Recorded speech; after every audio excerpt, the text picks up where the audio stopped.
Hi student, कैसे हैं आप लोग। उम्मीद करते हैं अच्छे होंगे, स्वस्थ होंगे, सुरक्षित होंगे, अपने घरों में होंगे। आइए स्टूडेंट, आज हम लोग करते हैं बीएससी पार्ट 2 मैथमेटिक्स ऑनर्स का क्लास। ठीक है स्टूडेंट, पार्ट 2 बीएससी पार्ट 2 यानी दूसरे साल का मैथमेटिक्स ऑनर्स का क्लास करते हैं स्टूडेंट। इसमें हम लोग जहां तक पढ़ लिए थे उससे अगला टॉपिक स्टूडेंट है रॉन्सकिन लीनियर डिपेंडेंस और इंडिपेंडेंस ऑफ फंक्शन। ठीक है स्टूडेंट, रॉन्सकिन लीनियर डिपेंडेंस, यहां देखिए स्टूडेंट हमने डबल लाइन दे दिया है, ये मैटर करेगा ज्यादा।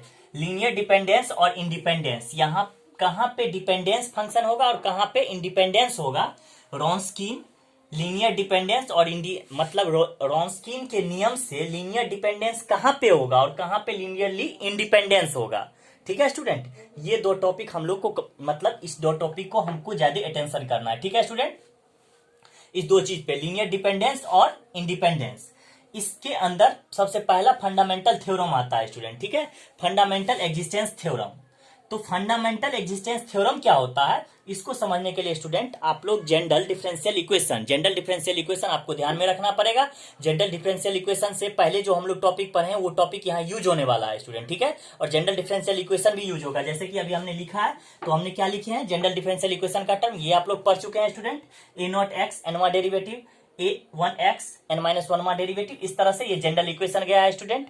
बट ये फर्स्ट टर्म क्या है कि स्टूडेंट जीरो के इक्वल नहीं होना चाहिए। ठीक है, और बीच वाला कोई टर्म अगर जीरो हो भी जाता है तो मैटर ज्यादा नहीं करता। ठीक है स्टूडेंट, इतना आपको समझ में आ गई। ये सब जो आप लोग पढ़ चुके हैं स्टूडेंट। अब हम ये आते हैं कि फंडामेंटल एग्जिस्टेंस थ्योरम को ड्राइव करते हैं, प्रूव करते हैं स्टूडेंट कि फंडामेंटल एग्जिस्टेंस थ्योरम है क्या चीज।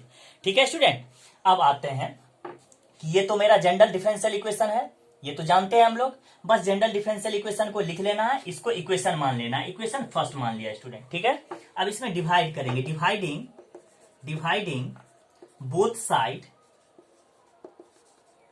ए naught x we get, by लगा दीजिए student. Dividing both side by a naught x we get, यानी ए नॉट एक्स से दोनों तरफ डिवाइड कर दीजिए स्टूडेंट।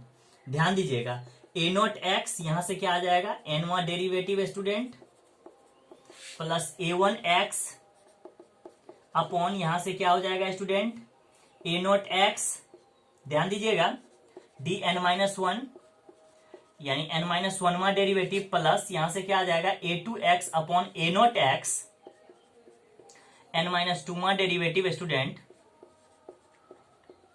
ठीक है, अब आते हैं, देखिए ध्यान दीजिए, यहां से क्या आ जाएगा a n minus one x upon a naught x dy upon dx, मतलब फर्स्ट डेरिवेटिव, और यहां से n x upon a naught x y r x upon a naught x. अब ध्यान दीजिएगा स्टूडेंट, हमने डिवाइड दे दिया, ये कैंसिल आउट हो गया, हमें क्या मिल गया यहां से, यहां हमको लीनियरली इंडिपेंडेंट करना है। दैट मीन्स स्टूडेंट यहां से ध्यान दीजिएगा कि हमको एनवा डेरिवेटिव का जो भी कोफिशिएंट टर्म है उस कोफिशिएंट टर्म को 1 बना देना है। ठीक है स्टूडेंट, यानी जो भी टर्म रहेगा उससे डिवाइड कर देना है। बात समझ में आ गई होगी आप लोगों को। चलिए आते हैं,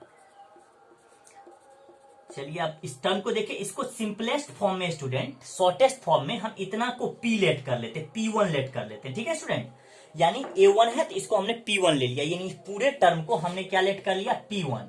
ठीक है स्टूडेंट, अब आइए, अब प्लस फिर इतना को हम सिंपलेस्ट फॉर्म, शॉर्टेस्ट फॉर्म में p2 इंडिकेट कर देते हैं स्टूडेंट। ठीक है, अब आइए,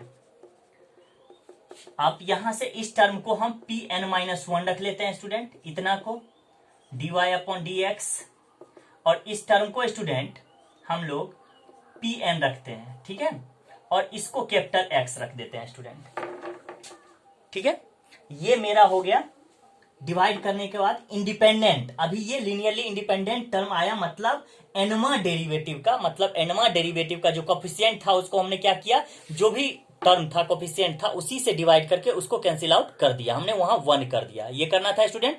चलिए इसको लिखिए, फिर आगे, इससे आगे समझते हैं स्टूडेंट।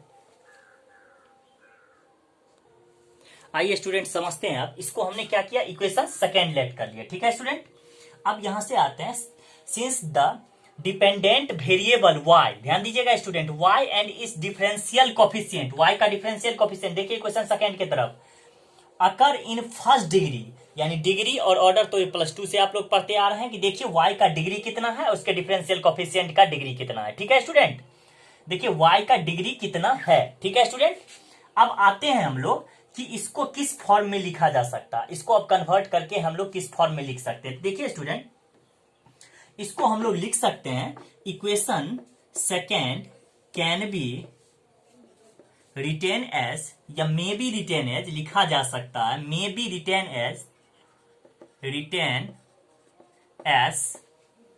ध्यान दीजिएगा स्टूडेंट, एल वाई के फॉर्म में है स्टूडेंट। ठीक है, अब इसमें से हम लोग लीनियरली डिपेंडेंट और लीनियरली इंडिपेंडेंट, इसीलिए एल से इसको इंडिकेट कर देते हैं स्टूडेंट। ठीक है, पहले तो हम जनरल इक्वेशन डिफाइन कर लें, फिर फंडामेंटल थ्योरम को डिफाइन कर लें, फिर लीनियरली डिपेंडेंट है या इंडिपेंडेंट इस चीज को समझेंगे। तो इसको हम इस फॉर्म में लिखते हैं स्टूडेंट। ध्यान दीजिएगा कि एनमा डेरिवेटिव को शॉर्ट फॉर्म में ऐसे भी लिखते हैं, ये तो आप लोग जानते हैं। चलिए, इसके बाद फिर हमने n-1 डेरिवेटिव को n-1 इस फॉर्म में लिख सकते हैं स्टूडेंट, डी भी लिख सकते हैं, n-2 प्लस सोन क्या आ जाएगा student, tn-1 D plus tn, यहां से क्या आ जाएगा student, y equal to x।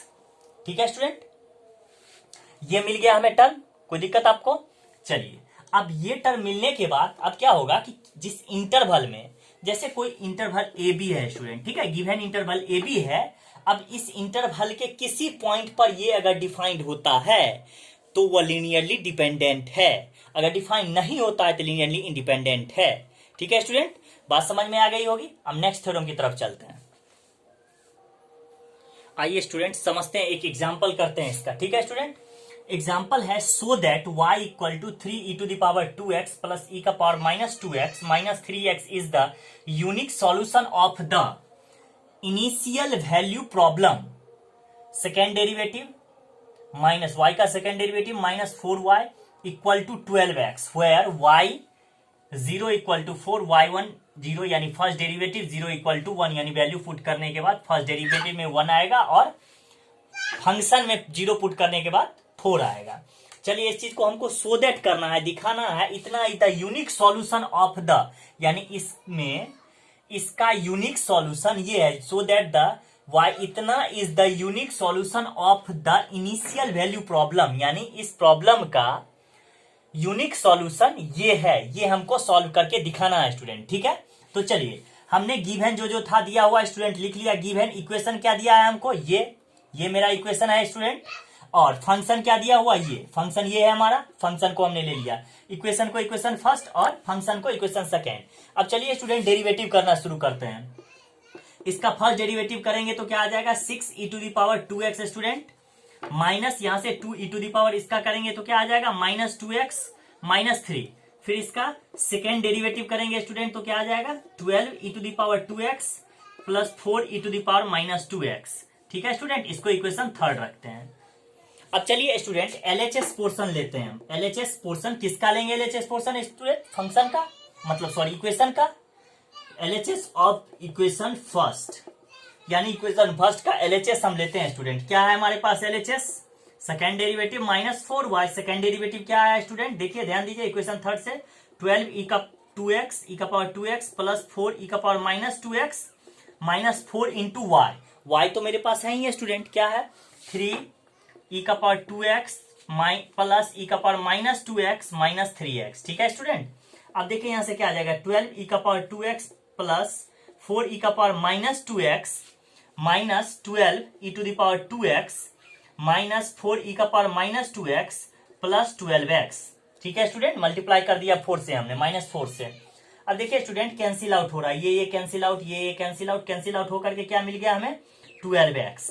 RHS मिला स्टूडेंट, देखिए हमको एलएचएस ये था, आरएचएस ये था ना स्टूडेंट, एलएचएस लेके चला हमने, आरएचएस हमको मिल गया, इतना लिखिए। आगे चलते हैं, इसमें अभी सॉल्यूशन नहीं हुआ, यूनिक सॉल्यूशन आएगा, ये प्रमाणित करना है कि यही इसका सॉल्यूशन होगा।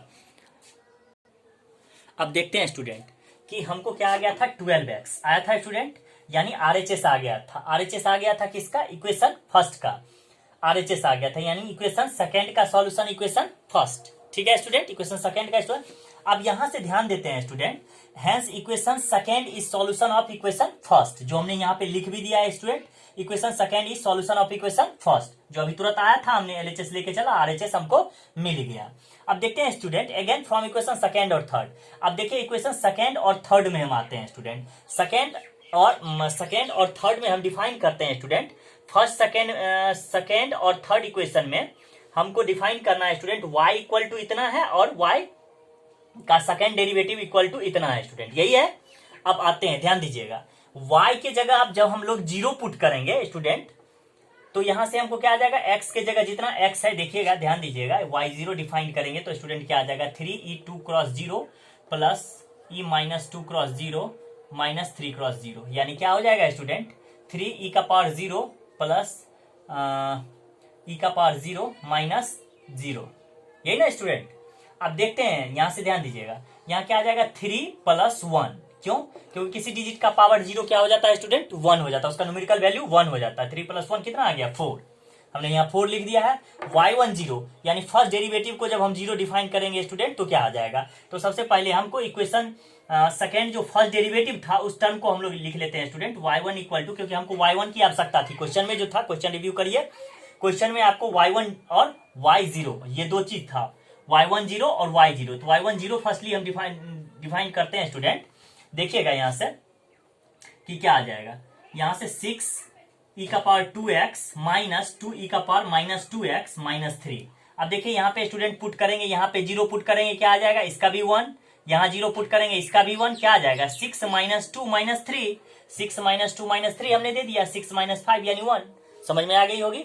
चलिए अब चलते हैं स्टूडेंट, कंपेयर करते हैं किसको, इक्वेशन फर्स्ट को। देखिएगा स्टूडेंट, इक्वेशन फर्स्ट ये है, इसको अगर हम और ऐसे लिखे, ध्यान दीजिएगा student, 4y equal to 12x ये है, इसको कंपेयर करते हैं हम, थोड़ा सा स्टैंडर्ड फॉर्म में इसको लिखते हैं स्टूडेंट, 40y का first derivative minus 4y equal to 12, अब स्टैंडर्ड फॉर्म में आ गया स्टूडेंट। अब समझते हैं, इसको कंपेयर करते हैं किस चीज से, जनरल इक्वेशन अभी तुरंत हमने डिफाइन किया था स्टूडेंट, क्या आया था मेरा, p0 y का power n p n minus 1, इस तरह से हम लोग बढ़ते गए थे, p1 p2 p3 और nवा डेरिवेटिव तक गए थे, nवा डेरिवेटिव से y तक गए थे स्टूडेंट। वही चीज यहां से देखिए, अभी हमारा सेकेंड डेरिवेटिव है टर्म, हाईएस्ट टर्म क्या है, सेकेंड डेरिवेटिव है स्टूडेंट, तो हमने क्या किया, second derivative first derivative y, तो इसका क्या हो जाएगा, p0 p1 p2 standard form तो यही होगा स्टूडेंट, इक्वल टू x। अब इसको कंपेयर करेंगे तो यहाँ p0 y सेकेंड डेरिवेटिव का कोफिशिएंट क्या है, p0, यहाँ सेकेंड डेरिवेटिव का कोफिशिएंट क्या है, 1, हमने 1 लिख दिया। यहाँ देखिए स्टूडेंट, फर्स्ट डेरिवेटिव का कोफिशिएंट क्या है, y1, यहाँ फर्स्ट डेरिवेटिव का कोफिशिएंट क्या है, 0, हमने 0 दे दिया। यहाँ देखिए सर, y का कोफिशिएंट कितना है, p2 दिए, और यहाँ y का कोफिशिएंट -4 है, ठीक है स्टूडेंट। अब देखिए यहाँ से x है, x के जगह यहाँ पे क्या है, 12x, x equal to 12x दे दिया हमने। अब देखिए फर्स्ट टर्म हमने क्या लिखा था वहां की, first term p0 does not equal to 0, यानी पहला टर्म जो है एनवा डेरिवेटिव का वो 0 के इक्वल नहीं होना चाहिए। देखिए हमको 0 के इक्वल नहीं आया है, इसका मतलब क्या हो गया कि x का सभी वैल्यू माइनस इन्फिनिटी से इन्फिनिटी के बीच में बिलोंग कर रहा है। अब आते हैं student, which all are continuous in इतना, इसको स्टेटमेंट में भी हमने लिख दिया है कि ये कंटिन्यूअस हो जाएगा। अब देखिए हमको क्वेश्चन में ही कह रहा था कि y0 इक्वल टू, इसका यूनिक सॉल्यूशन तब होगा जब y0 इक्वल टू 4 आ जाए और y10 इक्वल टू 1 आए। देखिए क्वेश्चन को स्टूडेंट, तो ये कंडीशन तो सेटिस्फाइड कर रहा है, तो इसका मतलब क्या हो गया कि इसका कैसा सॉल्यूशन है स्टूडेंट, यूनिक सॉल्यूशन है, ठीक है, यूनिक सॉल्यूशन आया, यानी 12x जो है y1 minus 4y equal to 12 का यूनिक सॉल्यूशन, इसका ये यूनिक सॉल्यूशन है, ठीक है स्टूडेंट।